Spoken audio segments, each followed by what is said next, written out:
자, 오늘 주목해 보실 건 검찰이 이미 조국 장관에 대해서 피의자로 규정을 하고 있다는 겁니다.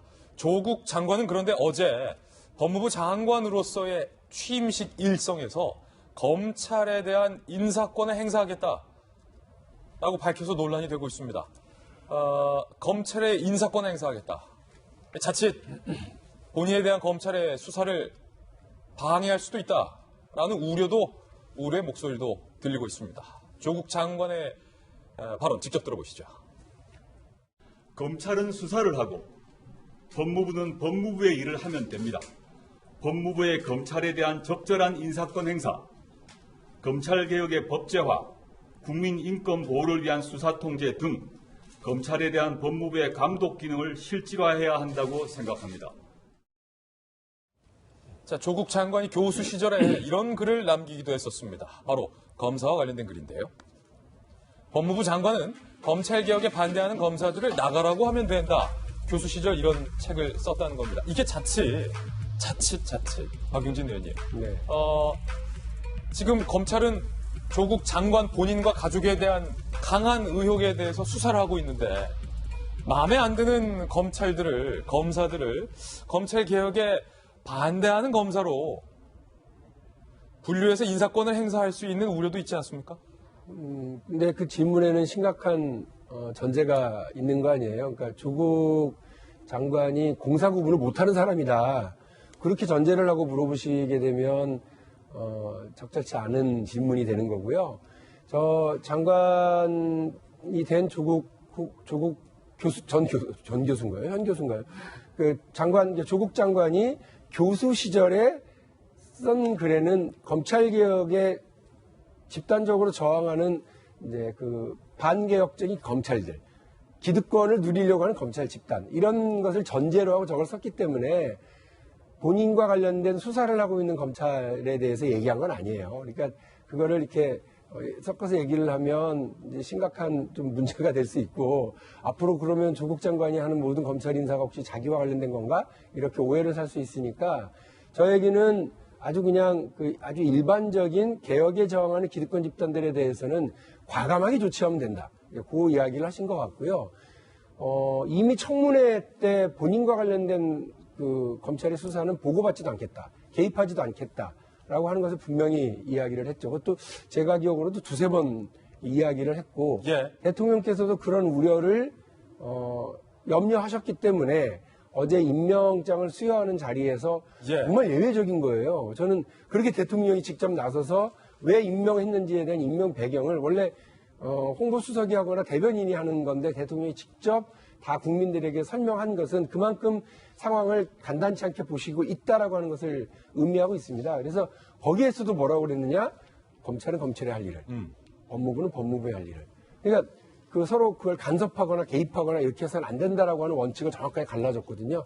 저는 적어도 그거는 지켜질 거라고 생각하고 있고, 그것이 조금이라도 흔들린다 그러면 만일에 검찰 수사에 조국 장관이 개입하려고 그런다. 예. 그럼 지금 보세요. 지금 검찰이 그거를 꼭 다물고 당할 검찰들이 아닌 것 같아요. 가만히 제가 당할 볼 때는 검찰이 아니다. 온갖 그 반발과 문제 제기가 이제 나올 거고요. 그래서 저는 이제 우리 김진 기자가 제기하신 질문과 우려는 그냥 기우다. 예. 이렇게 말씀드리겠습니다. 그러면 김광삼 변호사님에게 유사하지만 조금 다른 질문을 드릴게요. 조국 장관은 후보자 시절 때 오촌 조카랑도 연락을 안 하겠다.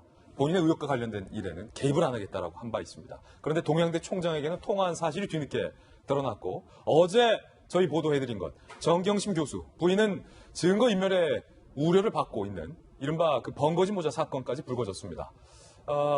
조국 장관은 본인에 대한 수사는 일절 보고도 받지 않겠다라고 말을 했지만 인사권을 행사하겠다는 어제 취임식 일성이 일선 검사들에게 무언가 압박의 목소리로 들릴 수 있는 우려는 없습니까? 전혀?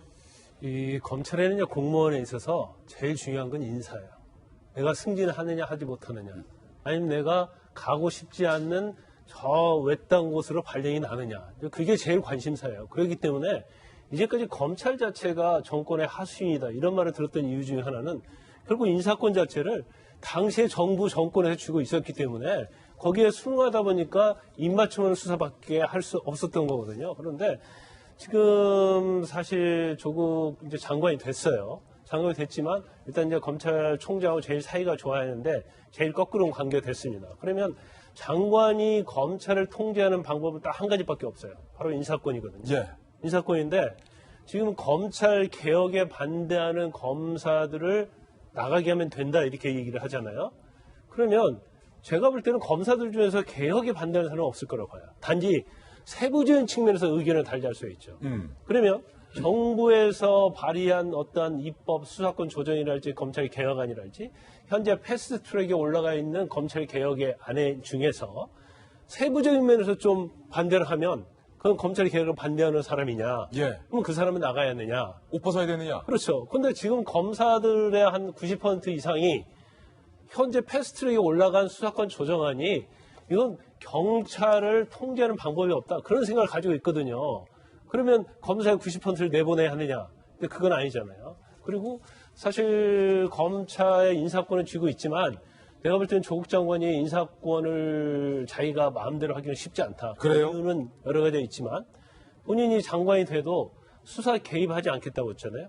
근데 만약에 인사권을 통해서 뭔가 자신과 불리한 위치 사람을 보내고 또 개혁이라는 기준에 잣대를 대면서 거기에 맞지 않는 사람이라고 해서 뭐 정보를 다른 곳을 보낸다든지 승진을 안 시켜버리면 그건 일종의 간접적인 수사 개입이라고 볼 수밖에 없기 때문에 네. 아마 조국 장관은 지금 윤석열 검찰총장의 수사가 끝나기 전까지는 인사권을 본인이 생각한 대로 하기가 쉽지 않을 거예요. 예. 그리고 경우에 따라서는 아까 말씀드린 것처럼 검찰에서 피의자를 입건할 수도 있고요. 더군다나 정경심 교수는 이미 입건해서 기소가 돼 있는 상태. 기소가 됐죠. 부인은 기소가 됐다. 일종의 뭐 법무부라는 한 테두리 안에 있지만 근데 한 지붕에서 두 가족이 되는 거죠. 예. 이거 자체의 서로 합치느냐 그렇지 않느냐는 결국 검찰 수사 결과가 말을 해줄 것이다 이렇게 봅니다. 예. 예, 제가 한 가지만 더 말씀을 드리면 일단 검사들이요, 뭐 상명하복에 이렇게 딱 짜여져 있는 조직의 그 구성원들이다라고 생각하시겠지만 공무원입니다. 이 공무원들은 신분 부장이 되어 있어요. 지금 조국 교수 시절에 얘기하신 것처럼 나가라고 그러면 다 나가야 되냐? 그렇지 않아요. 그래서 박근혜 대통령 시절에도 그때 제일 나가라고 하고 싶은 사람이 누구였겠어요? 윤석열이죠. 그 당시 윤석열 검사한테 야, 너 좀 나가. 그만, 국정원 좀 그만 괴롭히고 나가. 이렇게 얘기하고 싶지만 안 나가고 버티고 저기 한직 가가지고 다 버텼거든요. 그때 윤석열과 함께 수사했던 수사팀 검사들 다 한직에서 정말 그 모멸을 견뎌서 있었던 어쩔 수 없는 공무원들입니다. 마찬가지입니다. 뭐 조국 장관이 좀 나가라 이렇게 얘기한다고 해서 나갈 것도 아니고 법으로 보장되어 있고요. 견디면 된다. 예, 심지어 인사에 불이익을 줬다는 것 때문에 서지현 검사에 대해서 인사 불이익을 준 걸 관련해서 안태근 검사가 그 직위가 검사 직위를 정확하게 모르는데 상당히 높은 검사잖아요. 그분이 구속되지 않았나요? 그러니까 그런 일은 더 이상 대한민국에서 발생할 수 없고 해도 안 된다고 저는 생각을 합니다. 근데 이게 사실은 인사라는 게 지금 박 의원님 말씀 주시는 것처럼 콕 집어서 요 사람한테 뭘 이렇게 표현하는 게 아니라 다른 여러 가지 방법들이 있어요. 그래서 꼭 여기 압력을 직접적으로 안 주더라도 다른 방법을 통해서 인사해서 사인을 주는 방법이 많기 때문에 우려를 하고 있는 거고 저는 최소한 조국 장관이 본인 수사에 대해서 개입 안 하고 인사에 개입 안 하겠다고 했다면 어제 취임식장에서 저렇게 대놓고 검찰 인사권을 행사하겠다라고 얘기하면 안 된다라는 생각입니다. 예.